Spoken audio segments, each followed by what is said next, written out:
Les oiseaux.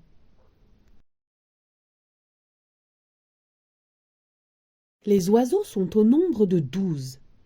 Ils vivent avec Monelle, une exploratrice qui les a ramenés de ses nombreuses expéditions.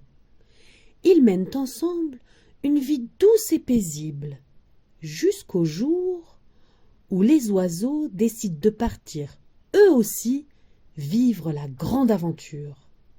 Émotion forte, petite frayeur, ils ne seront pas déçus du voyage. Les oiseaux de Chloé Alméras aux éditions Thierry Magnier. Dans la ville de Valca se tenait une étonnante maison. Les passants la trouvaient bien mystérieuse, avec son jardin aux parfums enivrants. Les arbres portaient d'étranges fruits colorés et leurs troncs craquaient doucement dans le vent. Dans cette maison habitait Monelle, une grande exploratrice. Elle vivait avec tous ces oiseaux, recueillis au fil de ses expéditions. Il y avait Olga, Sibylle, Pablo, Marius, Edmond, Lise, Zoé, Aélis, Gustave, Émile, Eva et Marcel. Tous les soirs, Monelle leur lisait le récit de ses aventures autour du monde. Tous les soirs, les oiseaux l'écoutaient attentivement en rêvant de voyages fabuleux. Ce matin-là, Monelle annonça à ses oiseaux qu'elle partait pour une nouvelle expédition. Elle fit un petit déjeuner pour chacun, chaussa ses bottes, embrassa chaque tête à plumes et sortit. Une fois seuls, les oiseaux se mirent en cercle et s'ensuivit une longue délibération. « Partons à l'aventure, comme Monelle !» s'écria la petite Zoé. « Moi, j'aime trop mon lit et mes livres !» s'exclama Marcel. « C'est bon pour la santé, les promenades, tu lis trop !» répondit Marius. « Oh oui, et puis on va bien s'amuser !» chantonna Eva. Et c'est ainsi qu'ils décidèrent de partir à la découverte du monde. Fatigue terrible, pluie glaciale, grande peur et petits frissons. À leur retour, ce seraient enfin eux qui feraient le récit de leur incroyable voyage à Monelle avant de s'endormir. Chacun avait choisi l'objet qu'il voulait emporter. Marius avait pris ses haltères, Marcel son livre, Lise son appareil photo, Zoé sa cagoule en polaire, Gustave des cerises, Edmond ses jumelles pour faire comme les explorateurs, et Émile son bateau gonflable. La petite troupe quitta pour la première fois la maison. Ils prirent le chemin de l'aventure à pied, eux qui ne savaient plus voler. Au bout d'un long périple, les oiseaux découvrirent de grands roseaux.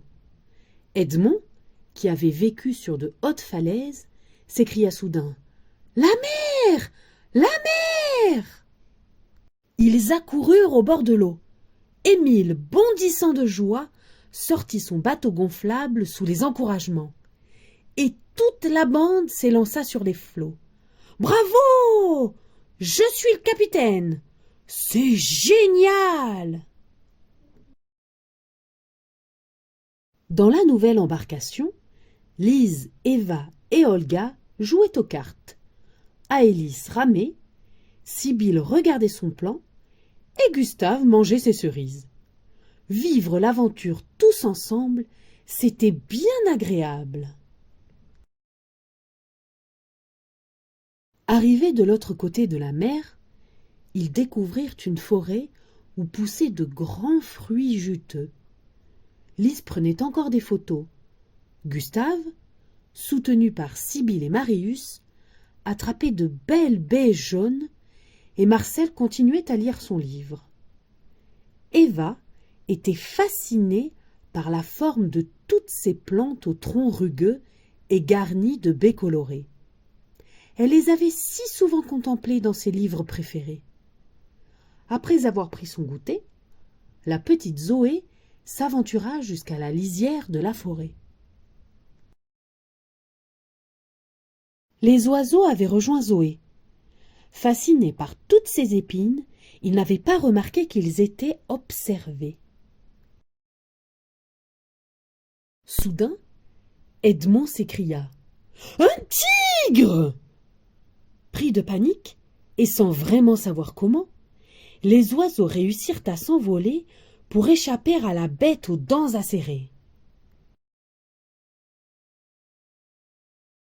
Encore apeurés, mais en sûreté, chacun se regarda abasourdi.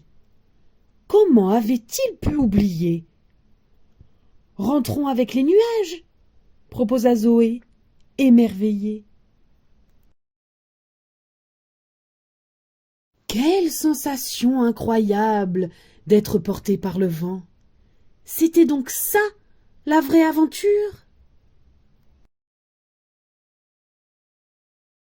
De retour chez eux, ils ne pouvaient s'arrêter de parler de leur voyage et de l'énorme tigre. Il avait échappé belle. La porte s'ouvrit et Monel apparut les bras chargés de livres. Elle revenait de son expédition à la bibliothèque. C'était donc là-bas que Monel était partie chercher de nouveaux trésors toute la journée. La bibliothèque était son terrain d'exploration préféré. Dans l'étonnante maison, avant de dormir, Monel distribua un livre de photographie à Lise, un livre de cuisine à Gustave, un livre sur les grands explorateurs à Edmond, un livre de jeu à Pablo, un livre sur les couleurs à Olga et à Élise, un livre sur les bateaux à Émile, un livre très long à Marcel, un livre de gymnastique à Marius, un livre sur les plantes exotiques à Eva, un livre de géographie à Sibylle, et enfin, un livre d'aventure à la petite Zoé. Ce soir-là, pour regagner leur lit, les oiseaux ne prirent pas l'échelle. Monel fit un grand sourire et s'exclama « Oh, mais il va falloir me raconter votre incroyable journée !» Fin.